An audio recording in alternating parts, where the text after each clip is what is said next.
Hey cruisers, welcome to MSC Euribia Yacht Club Interior Cabin 16008.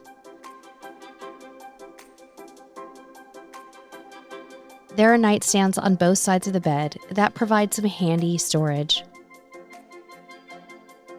Over here, you'll find the desk and vanity area, complete with a coffee maker and mini fridge. Here's a look at the refrigerator opened.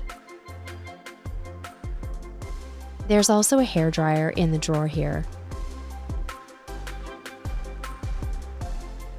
Moving over to the closet, you can see there's a good amount of storage space for both hanging and foldable items. This is also where you'll find the push-button safe. Continuing on, you'll find the TV and storage for menus or other loose paper items below that. Before we look at the bathroom, let's take a quick look at this little sitting area by the door and the convenient full-length mirror. Now here's a look at the bathroom. It's pretty straightforward with lots of Yacht Club amenities. You may also enjoy our MSC Yacht Club tips, ship tour, and MSC Euribia vlog linked below. Thanks for watching, and until next time, we'll see you on the high seas.